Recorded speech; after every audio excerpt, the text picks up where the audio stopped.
very pleased that today IAFI will be presenting the third Surajmal Agarwal and Shyama Devi book prize. And the very worthy winner is Joanna Rostek for her book, Women's Economic Thought in the Romantic Age, towards a transdisciplinary story of economic thought, published by Routledge.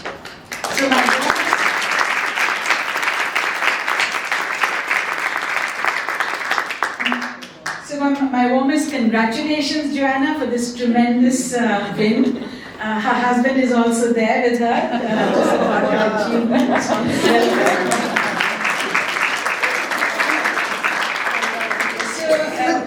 Her book reminds us how important it is to bring historical perspectives to our work, to understand both the gender issues that persist and those that we have overcome. And it also calls attention to the huge treasure trove of historical sources that are left to explore. So if you are willing to go that extra, the unbeaten path, if you will. So this is a biennial prize. It looks at feminist economics that demonstrates new pathways in theory and methodology and empirical analysis and policy on any aspect of gender and the economy, globally. It's very broad-based.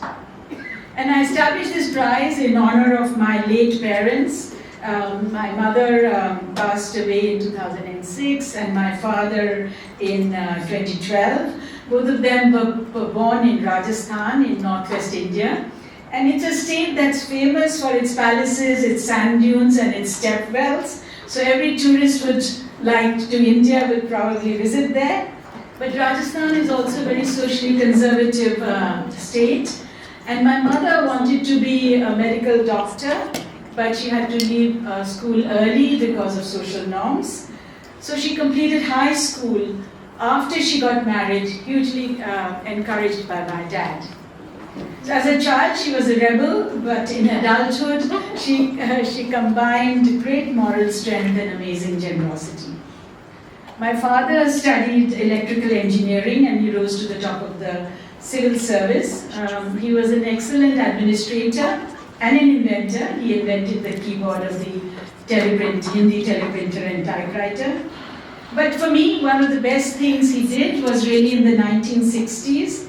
He set up India's first air-conditioned dormitory for women telephone operators who were doing late-night shifts.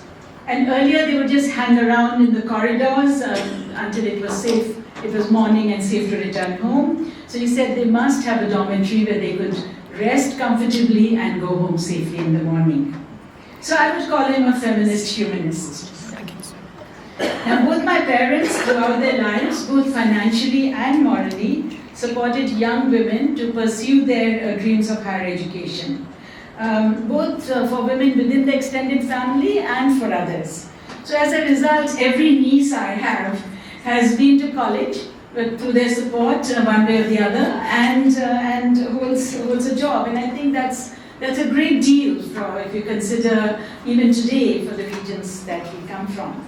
So I'm very privileged to be their daughter, and the prize is a small gesture of remembrance. And I think they would be very comfortable to be in the IAFI space. So this picture was taken on their 50th wedding anniversary.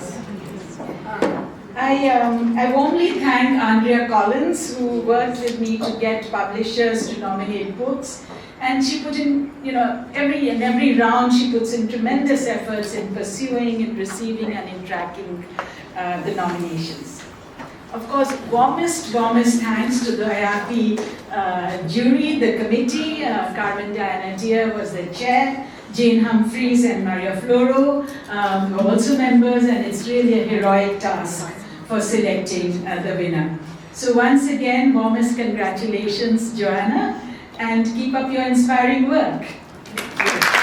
I've been asked to read the full citation, but in the interest of time, I'm just going to read part of it, and it goes as follows. The judges were unanimous that this outstanding and innovative book merits the Surajmal and Shyama Devi Agarwal Prize, which has been established for a work of original scholarship in the field of economics. Dr. Rostek has written a thought-provoking book in which she argues that some of the late 18th and early 19th century English women writers made relevant contributions to economic thought and should be considered economists. She shows how using socially acceptable genres for women at the time, novels, instructional manuals, pamphlets, and travelogues, educated women were analyzing many of the topics of concern to feminist economics. The economics of marriage, property rights, employment and wage discrimination, and the undervaluation of care labor. And yet their keen sense of the economic issues affecting the lives of women during that period were never considered as valuable contributions to economic knowledge. Women were systematically excluded from practices constituting what was recognized as scholarship. She demonstrates that the insertion of women's voices into the history of economic thought renders economic discourses and practices more comprehensive, pluralistic, and therefore more realistic. In sum, Dr. Rostek's analysis shows how the contributions of the 7 British writers laid the foundation of an alternative economics, one focused on the critique of an economic system skewed towards men's interests, what she terms the patriarchal economy. The book is beautifully written and well-researched. It is a most worthy contribution to the history of feminist economic thought. Our congratulations to Joanna Rostek.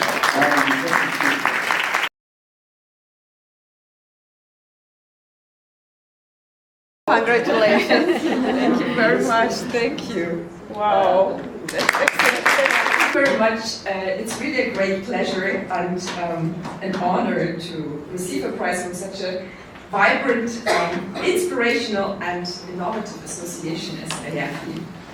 And at the same time, and that's the last thing that I want to say, thought travels across history. These are women, they wrote the text 200, 300 years ago. One of them, for instance, was an English governess who was somehow obsessed about, writing down her journal and her letters. And I imagine, this woman in 1812 writing down her letters. If someone told her there's going to be a Polish-German lady who will sit in Germany and she will write about your book on something called a computer, and then 2 years later she will be in Cape Town and there will be other people who will be also, it's just amazing. And I think that's one of the beauties of being a scholar, no matter from what discipline and from what country, that thoughts can travel across space and across time, and I think that's a wonderful space to celebrate that. So thank you very much.